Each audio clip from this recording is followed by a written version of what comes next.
The documenting of toy histories and the general archiving process when it comes to looking back at the history of these toys that we grew up with can be something of an ongoing journey. And the reason I say that is because every now and then you come up with something of a mystery when it comes to the vintage toys that we grew up with. There'll be certain oddities, things that we thought we knew something about, things that we maybe are still searching for answers on. And one of those great mysteries was, as far as the G.I. Joe Real American Hero line is concerned, the release date of the mail-in figure known as Starduster. Starduster consisted of a reuse of existing G.I. Joe parts, and he was repainted into a jetpack trooper. Now, one of the things about him is, other than him being kind of a desirable figure that's more popular and costs a little extra on the secondary market, is it's always been a bit of a quest to pin down his actual release date. Now, for a number of years, it was generally accepted that Starduster had come out in 1987, and fans sort of just went along with that. And a few years ago, we started to see more evidence that he may have been released earlier than that. And credit to 3DJoes.com and my good friend Carson Mataxis, who runs that website. He had started finding and looking through some of this evidence, and we thought maybe Starduster could have come out as early as 1985. One of the reasons for that is because Starduster was initially promoted within the Action Stars serial that was out in the 1980s, and there was an initial insert inside that showed Starduster along with a coupon. Now, that coupon was not to buy Starduster, that coupon was to buy more Action Star cereal. There was then a second cereal box that then had the offer to actually mail in and get Starduster. What we do know is that between Starduster's original appearances on the cereal box or within the offer inside the cereal box, as well as a commercial that came out, was that a lot of that came out in the tail end of 1985. A lot of that's documented on the 3DJoes.com website. Having said that, we weren't sure when he actually shipped to customers.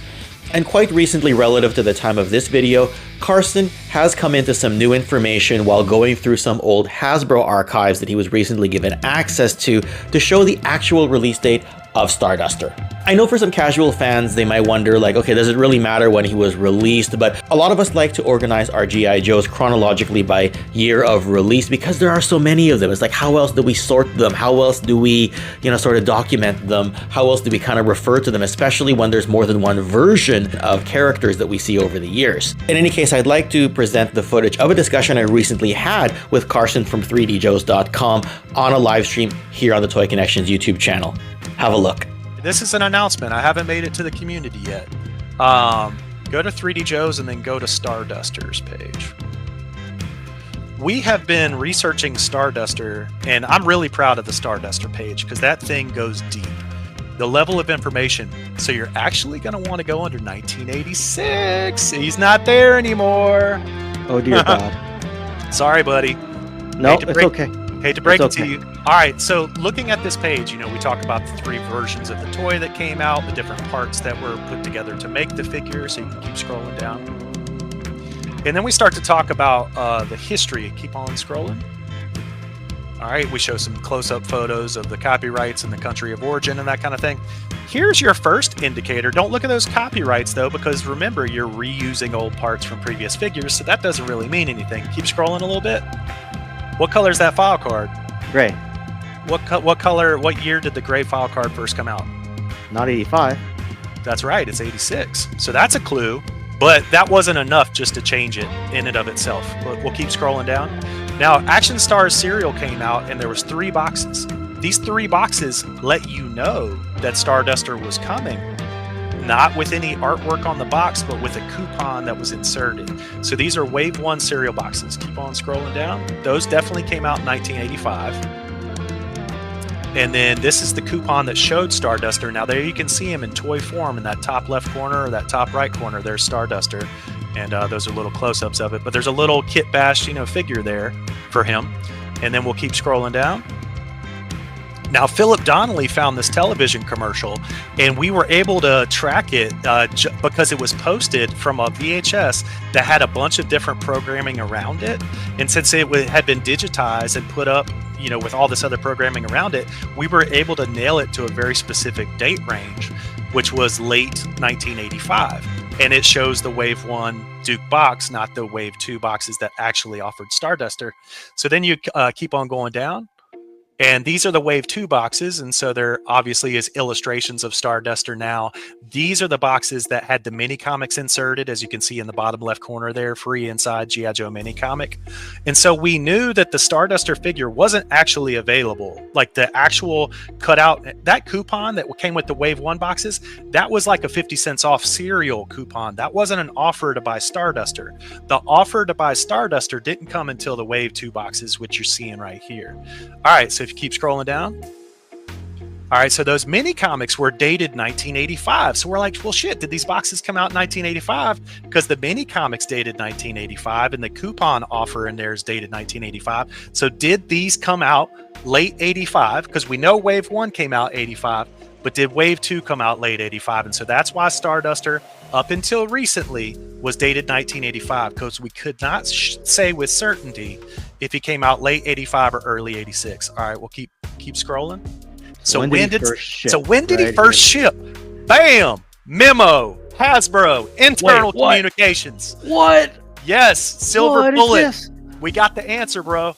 Dude, whoa. You don't know how happy this discovery made me. All right, so recently Hasbro gave me access to a giant portion of their archive.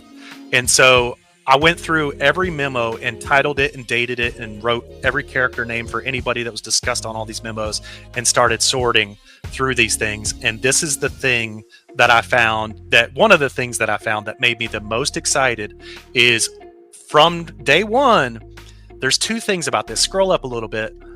It's titled, the memo is titled 1986 G.I. Joe Ralston Purina Starduster. Okay, so they internally were talking about it as if it were a 1986 figure. What they're doing on this memo is modifying the figure reference sheet, which is what they create for the factory that shows all the parts and the decos that are going onto it, what plastic is each part made in, and then what spray ops are added on top of that, and what tampos are added on top of that. It's a factory management document that Hasbro creates and gives to Hasbro Far East to manage that production process. So in September of 1985, they are still working with the factory, still toying with the figure reference sheet. He clearly didn't come out. He clearly didn't make it out in 1985 because they're still dealing with manufacturing at this point. And on top of that, they're calling it 1986 figure. So Starduster, 1986. I don't think we're going to get. I don't think we're going to get anything more authoritative than a Hasbro memo. Because the Action Stars commercial was in 85. It was late 85. Yeah, it was like late October. 85. So we weren't. I think what you told me about 2 years ago was like we weren't sure. Like, did he start shipping and not make it? Did he not ship till 86? All we know is there's this gap in between where people start receiving him, and there's a commercial in 85. So we said baseline at 85 until further notice. And I remember just telling people that because I got when I did that, some people said, I'm sure he's 87 because he's always been 87. I'm he like, definitely was not 87. And then and that's the thing. Back in the day, he was documented as 87, wasn't he? Yes, he was. And we had to. That's why I built this page and presented all of my evidence, right? Like, well, these boxes came out in 85, this coupon's 85, these comics are 85, this is 85, and was making the case, for why I thought it was 85. But I wasn't sure if it was late 85 or early 86. I knew the Wave 1 boxes were 85, no question. But the 86 boxes that actually had the offer that you could cut out and send in for Starduster, first time you could buy them, I wasn't sure if those were late 85 or early 86. And, based on fact that... And this memo basically confirmed it for you. So they're still working with the factory at the end of the year here. They're still changing the figure reference sheet, messed with decos and stuff. There's no question. He didn't make it out in 85. He made it out in 86. This is huge, though, because there were a lot of people who said to me, Ken, you can't prove it was 85. I'm going to go with a different year. I'm like, I can't, but I know when the commercial was. And I talked to whoever I could talk to. People get really attached. People get too attached to the first thing that they read. Well, that's not how archiving works, man.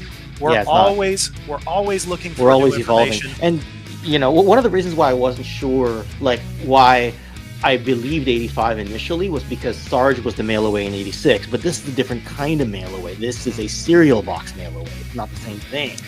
And right? you know, Sergeant Slaughter Mail Away used to be categorized as 85. That's another one that had to get moved. Another one. And Fridge was moved to 80. Fridge was 86, and he's supposed to be 87. So yeah, That's right. Yep. Wow. There's been a lot of movement, but it's not arbitrary. I hope everybody out there knows. Just go look at that Starduster page, and I think you'll see the level of obsession that goes into documenting and solving some of these riddles. You know, if you're smart, you'll always call it a theory until you have a silver bullet, like something that's inarguable. You know, like a piece of evidence that just is incontrovertible. Yeah. Well, sorry, my mind's blown with the Starduster thing. Usually I'm not in public when I'm doing this, so yeah, you're seeing the mind blown expression. Happened. That just happened over, let's see, May. I think this was February, March time frame. Wow. Is when I discovered that memo, and it answered the question, and it feels so good. Like when you're like, I know it's either late 85 or early 86, and then you see this thing, and it's September of 85 that they're talking about rolling this thing out in 86, and you're like, yep. They were still working on it in late 85, and it was intended. And they wouldn't be rushing it for, say, Christmas necessarily, because you have to mail it. So it's when a are you serial gonna get giveaway. It? It's a serial giveaway. It's not serial giveaway. So it's not a retail beat Christmas rush giveaway. And that's how you know. What struck me as weird is if you are one of those collectors of peripheral G.I. Joe stuff, you'll know this. The Action Stars cereal boxes are much easier to find from Wave 1 than they are from Wave 2. Right? So those Wave 2 Action Stars cereal boxes are really hard to find. So what that tells me is that the Action Stars Wave 1 cereal boxes were available for a lot longer, and there's sold a lot more of them than the Wave 2 ones. So that was a clue to me that, you know, they had to have had the Wave 1 boxes out for longer than just, say, a 6-month period, if the cereal indeed lasted until 87, like it's reported to have lasted.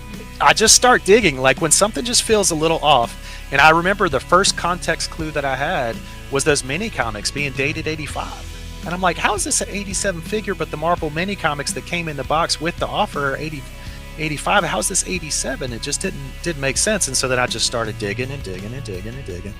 And finally the Hasbro memo just finally sealed it. Like I think I can put that to bed now and go on to other mysteries.